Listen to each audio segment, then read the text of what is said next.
주시고 오직 성령 하나님께서만 운행하여 주시고 진리로 우리를 깨우쳐 주옵소서. 예수 그리스도의 이름으로 기도합니다. 아멘.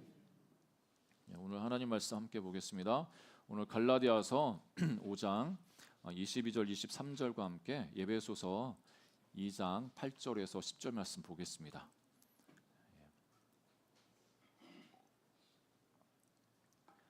갈라디아서 5장 22절에서 23절 다 같이 함께 읽겠습니다. 시작.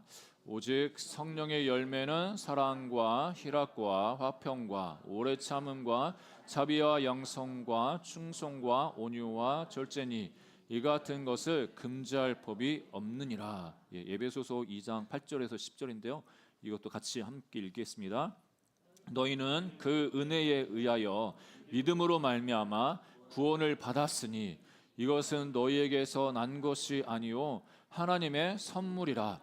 행위에서 난 것이 아니니 이는 누구든지 자랑하지 못하게 함이라.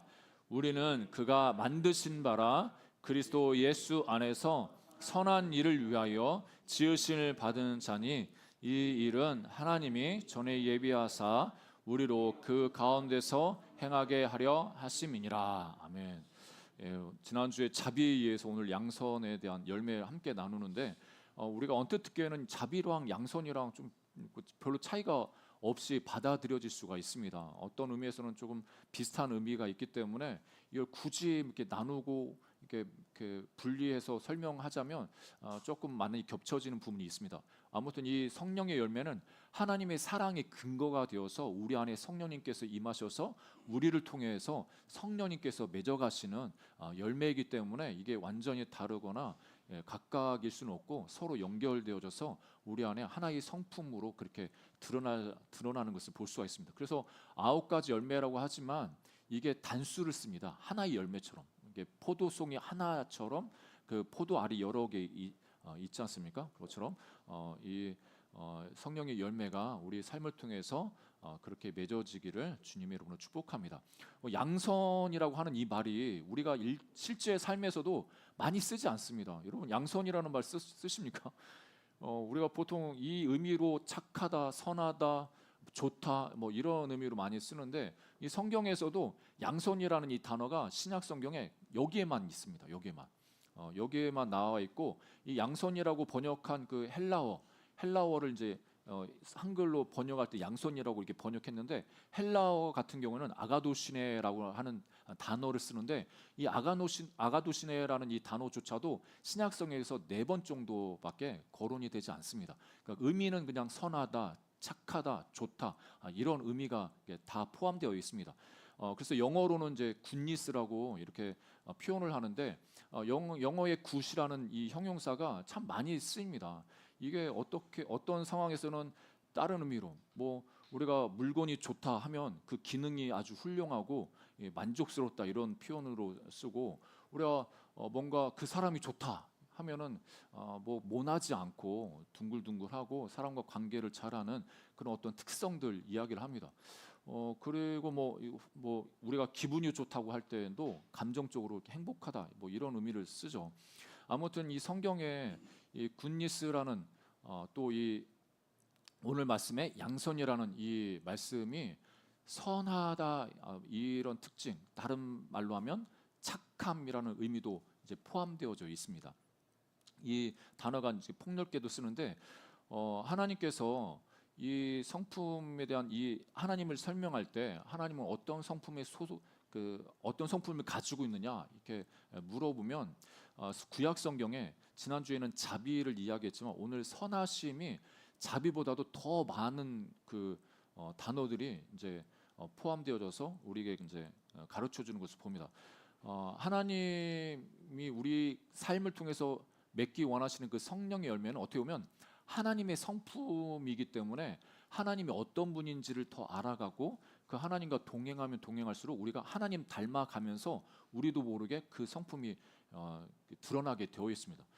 부부지간에도 마찬가지 않습니까? 서로 이렇게 사랑하시고 계속 오랜 시간 같이 하다 보면 그 달랐던 성격이라든지 그런 성향도 어느 정도 비슷해지고 오래 이렇게 지나면은 두 분이 뭐 남동생 뭐 남동생이 아니죠. 우리 형제지가 아니냐는 할 정도로 좀 비슷하게 닮았다 이런 이야기도 합니다. 오늘은 첫 번째 하나님이 어떤 분이신지 우리가 함께 좀 살펴보고 그 하나님이 선하신 하나님이신데 그 선하신 그 하나님이 우리를 통해서 어떤 일을 하기 원하시는지 잠깐 말씀을 함께 나누기를 원합니다. 그래서 성령의 열매 중에 이 양선, 다시 말하면 선함, 착함인데 그것은 하나님의 그 선하신 성품에서 이 성품이 나오고 있습니다. 그래서 시편 136편과 시편 여러 군데서 계속 하나님을 찬양할 때 뭐라고 찬양하면 하나님 감사하라 이렇게 선포하면서 하나님은 그 선하시고 그 인자심이 또 영원하시다. 23편 6절에도 내 평생의 선하심과 인자심이 반드시 나를 따르니 내가 여호와의 집에 영원히 살리로다. 그러니까 이 시편에 노래하고 있는 다윗뿐만 아니라 여러 시편 기자들은 하나님이 자기 삶에 있어서 너무나 선하시다, 인자심이라는 게 사랑하신다는 거예요. 변함없는, 다함 없는 사랑으로 나를 사랑하시는 그 사랑의 성품을 하나님 찬양하고 있습니다. 그러니까 하나님은 선하신데 선하심을 영원히 찬양한다고 했을 때 그 하나님의 성품도 또한 영원하기 때문에 하나님 앞에서 영원토록 하나님을 찬양하겠다고 이렇게 시편 저자들은 고백을 하고 있는 겁니다. 여러분, 하나님이 선하시다고 이렇게 표현하면 우리가 잘 감이 없을 수가 있습니다. 왜냐하면 어떤 분들은 내 인생에 하나님이 선하게 그렇게 다가오지 않는 분들도 많이 있습니다. 그러니까 오늘 시편 119편 68절에도 주는 선하사 선을 행하시오니 이렇게 말하는데 하나님은 선하시기 때문에 하나님 하시는 일들이 선하다고 성경은 이렇게 우리에게 가르쳐 주는데 내 삶을 보니까 하나님이 선하신 것 같지 않거든요. 여러분 생각해 보세요. 지금 우리는 이 대한민국, 자유 대한민국에 살고 있고 자유를 누리고 있고 이렇게 마음껏 하나님을 예배하고 있는데 여러분, 저와 여러분이 만약에 북한에 태어났다거나 아니면 저 무슬림 지역에 이슬람권에 태어났다고 생각해서 예수님 믿는 것 때문에 박해받고 그 목숨의 위협을 받고 있는 그런 상황이라면 그 상황 속에서 하나님이 선하십니다, 이런 고백이 나올 수 있을까요, 여러분? 여러분들은 믿음이 좋으셔가지고 그 핍박과 이 고문 속에서도 하나님 선하십니다 이렇게 고백하실 줄 믿습니다. 다들 동의를 안 하시는데요. 우리가 예수님 잘 믿고 잘 하나님을 섬기는 것 같은데 상황이 삶이 잘 안 풀리고 뭐 그 육체적인 고통뿐만 아니라 재정적인 어려움, 그리고 또 지금 북한에 홍수가 나가지고 저렇게 어려운데 우리나라도 홍수를 통해서 우리가 갖고 놨던 그 모든 농작물이 다 쓸어버려지고 남는 게 하나도 없는 그런 상황이 되면 과연 우리는 하나님이 진짜 선하시다 이렇게 고백할 수 있나? 그러니까 그 순간에는 그 하나님의 선하심이 느껴지진 않겠죠. 하나님 왜 그러시나? 나를 왜 이렇게 괴롭히시나? 내가 뭘 잘못했다고 이렇게 나한테 이런 고통을 주시나? 뭐 이렇게 반문이 들겠죠.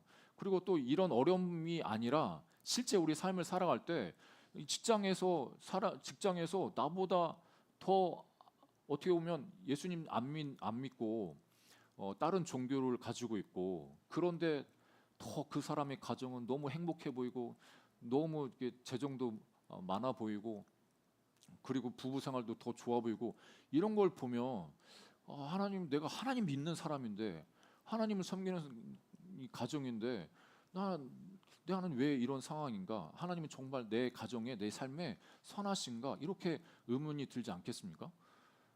저만 의문 듭니다. 여러분들은 전혀 나는 과거에 하나님이 너무나 나에게 선하셔서 이런 상황도 뭐 괜찮아, 하나님은 정말 선하십니다 이렇게 고백하시겠죠. 우리가 요즘 예레미야서를 묵상하고 있지 않습니까? 예레미야가 유다의 그 멸망하는 그 시점에 진짜 멸망을 몸소 다 체험하고 있지 않습니까? 그래서 바벨론에 끌려가는 상황에서 그래도 배려를 해줘가지고 여기 남겠다고 해서 남아 있고, 그래서 그 예레미야서가 끝나면 예레미야 애가가 있습니다. 애가 그러니까 슬픔의 노래죠. 그러니까 그 나라의 자기 민족의 멸망을 보면서 슬퍼하면서 이렇게 그 고백을 하는데 예레미야 애가 3장에 보면 15절부터 25절에 그 상황이 얼마나 자기 삶 가운데 쓰디쓴지 얼마나 고통스러운지 이렇게 고백을 하고 있습니다. 어떻게 고백하냐면 나를 쓴 것들과 배불리시고 쑥으로 취하게 하셨으며 조약돌로 내 이들을 꺾으시고 죄로 나를 덮으셨도다. 지금 내가 지금 당하고 있는 상황이 이렇게 너무 참혹한 상황인 거예요. 쓰디쓴 상황이라고 이야기하면서 17절에 주께서 내 심령이 평강에서 멀리 떠나게 하시니, 그러니까 하나님이 내 마음에서 평강도 다 빼앗아 가셔가지고 내가 복을 내어 버렸으며, 그러니까 행복을 다 잊어버렸다, 이런 말씀입니다. 행복한 것도 다 잊어버렸어. 그리고 스스로 이르기를 나의 힘과 여호와께 대한 내 소망이 끊어졌다 하였도다. 그러니까 지금 내가 처한 이 상황이 하나님을 향한 그 소망도 그 다 물거품이 되어버리고 잊어버리는 그런 상황이라고 고백합니다. 그러면서 하는 말이 내 고초와 재난 곧 쑥과 담즙을 기억하소서. 내 마음이 그것을 기억하고 내가 낙심이 되오나 이것을 내가 내 마음에 담아 두었더니 그것이 오히려 나의 소망이 되었사옴은 하나님 여호와의 인자와 긍휼이 무궁하심으로 우리가 진멸되지 아니함이니이다. 그러니까 이런 아픔, 쓰디쓴 아픔 가운데 있어도 이 에레미야가 생각할 때 하나님을 다시 한번 생각하는 거죠. 우리가 보통 상황을 통해서 하나님의 선하심을 경험하는 그런 경우도 있지만 그 상황은 많이 바뀝니다. 그러니까 좋은 상황일 때는 하나님이 선하시오. 너무 좋으신 것 같아. 상황이 나빠지면 하나님 나한테 안 좋으셔. 선하시지 않아. 이렇게 우리가 판단하려고 하는데 이 에레미야는 지금 내가 처한 이 상황을 보고 고백하는 게 아니라 그래도 내가 믿었던 나의 하나님, 그 하나님은 어떤 하나님이냐? 인자하시고 긍휼이 많으시고 지금 이렇게 징계하셔서 우리 나라가 이렇게 멸망하고 내 개인적으로 삶에 고통이 있지만 그래도 하나님은 나를 진멸하지 않고 이 민족을 진멸하지 않고 다시 회복하실 거야. 그 하나님을 향한 그 신뢰로 이 예레미야의 고백이 바뀌고 있는 것을 봅니다. 그러면서 이것이 아침마다 새로우니 주의 성실이 크도소이다. 내 심령에 이르기를 여호와는 나의 기업이시니 그러므로 내가 그를 바라리라 하도다. 그러니까 이 예레미야는 하나님을 통해서 현실을 보는 겁니다. 그러니까 우리가 현실을 통해서 하나님을 보느냐, 하나님을 통해서 현실을 보느냐, 이게 믿음의 사람과 그렇지 못한 사람과의 그 차이인데, 믿음의 사람은 하나님을 통해서 현실을 봅니다. 그러니까 하나님은 선하신 분이시라는 그 하나님, 선하신 하나님, 그 하나님께 집중할 때 이 상황도 해석이 될 수 있고 아니면 그 해석이 안 되더라도 그 상황 가운데 인내할 수가 있는 것입니다. 그래서 기다리는 자에게 25절에 기다리는 자들에게나 구하는 영혼들에게 여호와는 선하시도다. 이 에레미야가 이 나라의 멸망 앞에서 슬피 울면서 고백할 때 다시 깨닫는 것은 그래도 하나님은 우리 민족을 향해서 선하셔. 그 선하심을 바라보면서 지금 기도하고 기다리는 그 영혼들 하나님이 구원해 주실 거야. 이런 믿음의 고백을 하는 거죠. 그러면서 예레미야가 3장 31절 33절에 보니까 또 이렇게 고백을 합니다. 함께 이 말씀을 읽어볼까요? 시작. 이는 주께서 영원하도록 버리지 아니하실 것임이오며 그가 비록 근심하게 하시나 그의 풍부한 인자심에 따라 긍휼히 여기실 것임이라. 주께서 인생으로 고생하게 하시며 근심하게 하심은 본심이 아니십니다. 그러니까 하나님, 선하신 하나님을 묵상하고 그 하나님을 보니까 이 에레미야가 하나님이 계시를 주시는 거죠. 하나님 마음이 어떤 건지 하나님이 야, 내 마음은 이래 하면서 하나님이 그 자신의 마음을 보여주시는 거예요. 그러니까 하나님이 보여주시는 그 마음 본심은 뭐냐? 너희들 고생하고 근심하게 하는 거 내 본심이 아니야. 이걸 통해서 너희가 깨닫고 그 죄에서 돌이키고 하나님 앞에서 바르게 서는 것, 그걸 위해서 이 시간 잠깐 이 고통과 어려움이 있는 거야. 이 시간 참아내고 깨닫고 나한테 오렴 하는 그 하나님의 본심을 이 예레미야가 깨닫고 이렇게 고백하는 것입니다. 여러분, 하나님의 본심을 여러분 꼭 잊지 않기를 주님으로 축복합니다. 내가 직접 기도하다가 하나님 본심을 안 봤다고 해서 나는 하나님 몰라요 이렇게 하지 마시고, 성경에 하나님의 본심을 알고 봤던 사람의 그 고백을 통해서 나의 고백으로 이걸 통해서 하나님을 알아갈 수가 있는 것입니다. 그 선하신 하나님이 우리를 위해서 하신 일들이 많은 일들이 있지만 창세기 보니까 이렇게 고백을 합니다. 창세기 1장 3절에 4절에 너무나 중요한 이 천지 창조를 선하신 하나님이 행하시는데 우리 함께 읽어볼까요? 시작. 하나님이 이르시되 빛이 있으라 하시니 빛이 있었고 빛이 하나님 보시기에 좋았더라. 하나님이 빛과 어둠을 나누사. 그러니까 선하신 하나님이 이 세상을 창조하시고 이 빛이 있으라 해서 이제 빛이 생긴 걸 딱 보니까 너무 좋았대요. 이 좋았다 이것도 좋다 선하다 이게 동일한 단어를 쓰는데 토브라고 하는 단어를 씁니다. 토브. 하나님 보시기에 너무 좋았다. 토브. 그러니까 선하신 하나님이 창조하시니까 그 선하신 하나님이 선한 것들을 창조하시지 않겠습니까? 그러니까 자기가 창조하신 그 창조물을 보면서 너무 좋다, 너무 귀하다 이렇게 고백을 하시는 거죠.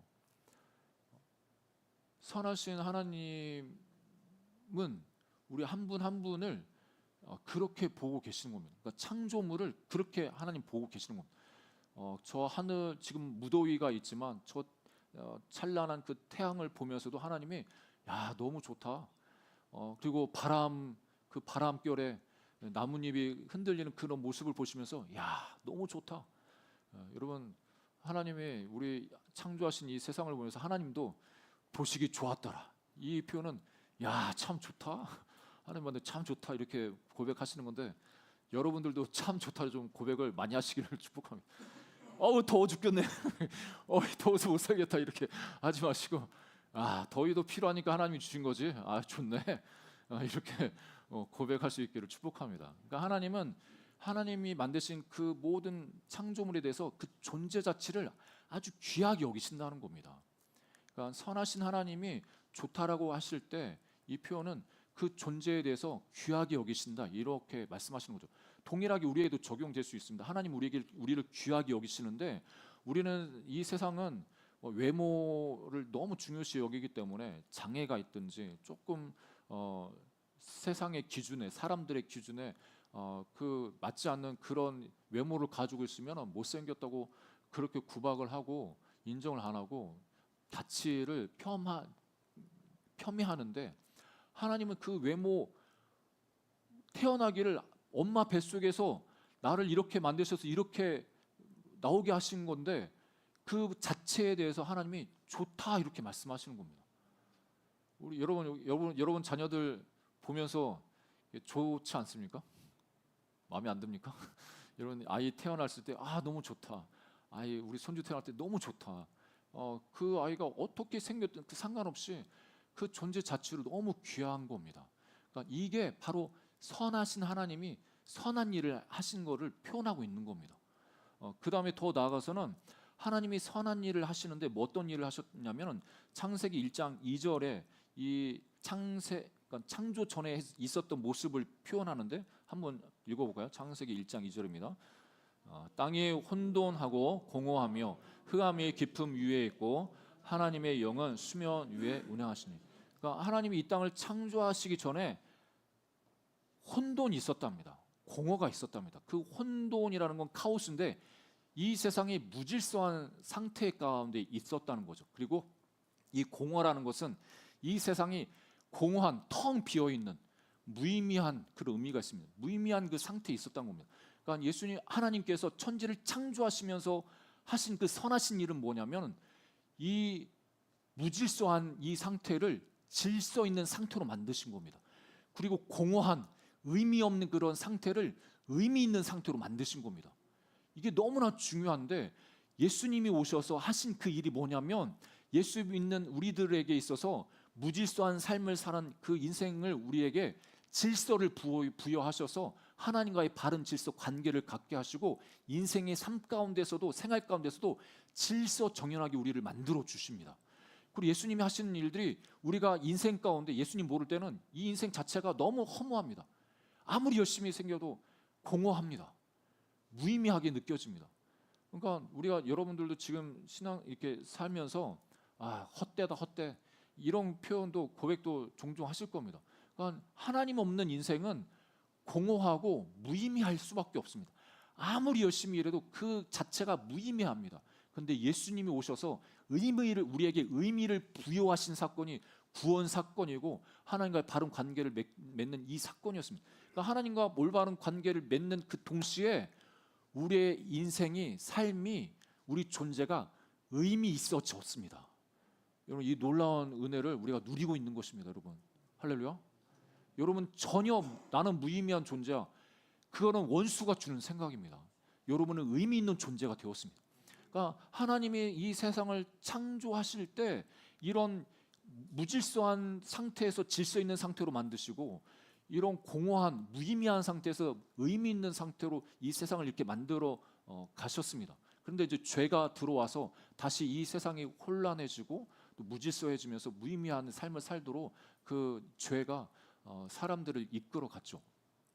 예수님께서 10장 요한복음 10장 11절에 나는 선한 목자라 선한 목자는 양을 위하여서 목숨을 버리거니와, 그 예수님이 선하신 목자가 되어서 자기 자신을 그 목숨을 내어 주면서 다시 한번 우리 인생 가운데 새로운 창조를 행하신 것입니다.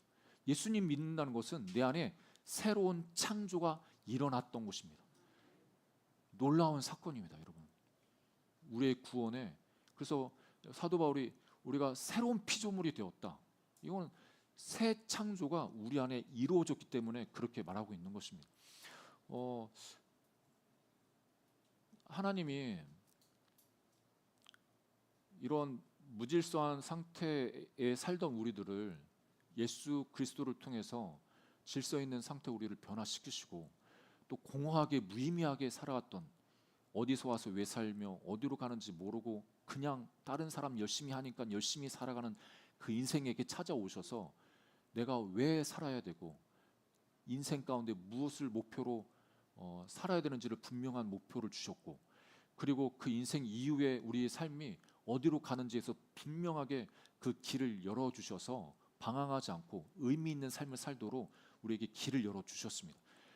하나님이 선하시다, 예수님이 선한 목자다, 이렇게 이야기할 때 단순히 우리는 하나님 착하신 분, 좋으신 분, 그러니까 우리가 좋다, 착하다 이거를 표현을 저도 착하다는 말 좀 많이 들었는데요.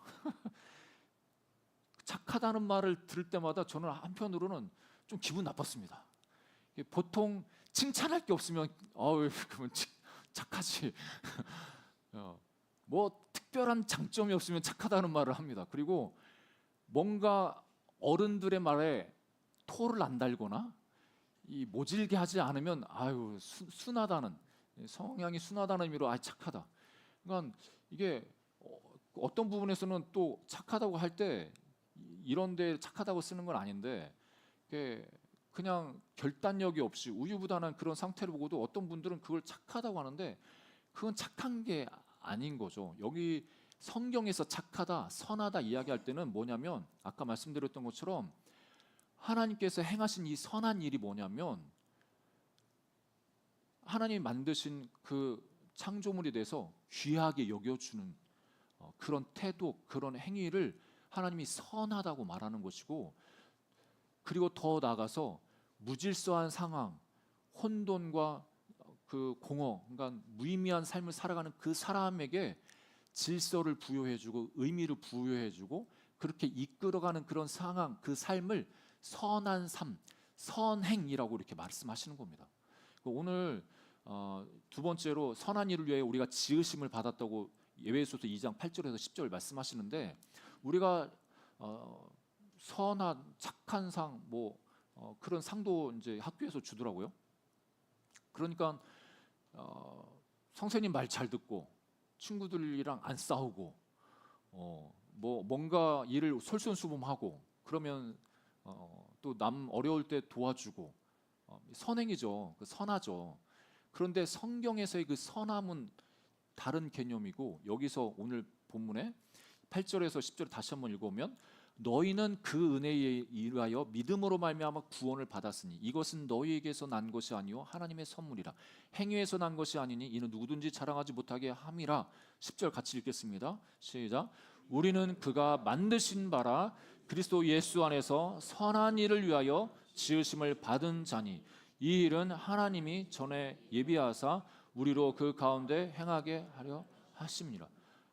하나님 아버지가, 또 예수님이 이 땅에 오셔서 이 무의미한 삶을 살아가는 그 존재들에게 찾아오셔서 의미 있는 삶을 살게 하셨던 것처럼, 우리가 하는, 그러니까 하나님이 그렇게 하면서 선을 행하셨던 것처럼 선한 일은 바로 그런 일이라는 것을 우리에게 가르쳐 줍니다.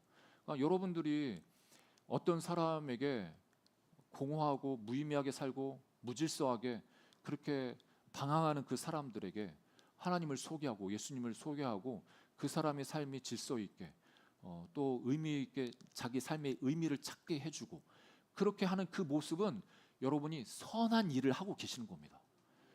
여러분 이런 선한 일을 우리 삶 가운데 하시기를 주님은 축복합니다. 예수님이 아무 어떤 우리 행위로 구원해 주신 게 아니고 하나님이 우리에게 선을 베풀어 주신데 선한 일을 행하셨는데 우리 행위와 어떤 도덕적 어떤 높은 기준, 어떤 자격 이게 있어서 우리에게 그런 선한 일을 행하신 게 아니라 오직 하나님의 은혜로 하나님께서 주권적으로 그렇게 우리에게 해 주셨던 것처럼 우리도 또한 우리 주변에 있는 그런 사람들 향해서 어떤 사람이든 그 사람이 방황하고 있다면 그 사람에게 질서 있는 삶을 소개해주고 어떤 것이 의미 있는 삶인지 소개하면서 이끌어가는 것 이것이 바로 선한 일이라고 우리에게 가르쳐 주십니다. 이런 삶을 살아가는 우리 모두가 되기를 주의 이름으로 축복합니다. 여러분들 사랑하는 사람들 우리 가족과 우리 교회 안에서 우리 지체들 그들을 향해서 존귀하게 여겨주는 것도 여러분 선한 일을 하시는 겁니다. 예. 귀하게 여겨주십시오. 귀하게 여겨주는 그 자체가 여러분이 선한 일을 하시는 겁니다. 로마서 12장 21절에 악에게 지지 말고 선으로 악을 이기라고 말하고 있는데 이 악이라는 것은 아까 말씀드렸던 그 혼돈과 공허의 그 상태가 바로 악한 겁니다. 그 악한 것, 악행을 하는 그 악행이라는 것은 그 안에 악이 있기 때문에 그 행동이 그렇게 나오는 거 아니겠습니까? 그러니까 마음에 악한 것이 있으면 말로도 악한 것이 나오고 행동도 악한 것이 나옵니다. 마음에 선이 있으면 선한 말로 하고 선한 행동이 나옵니다. 그러니까 이 악이라는 것 자체 혼돈과 공허, 이 무질서와 무의미한 그 상태에 있는 사람들이 그런 삶을 악행을 저지릅니다. 그렇지만 우리는 선으로 악을 이기라고 말씀하고 있습니다. 토마스 아퀴나스가 이런 유명한 말을 했습니다. 악이란 선의 결여 혹은 결핍이다. 선이 결핍된 게 악이라는 거죠. 그러니까 그 안에 질서가 결핍되어 있고 의미가 결핍되어 있기 때문에 악이 그렇게 존재한다고 이야기하는 겁니다.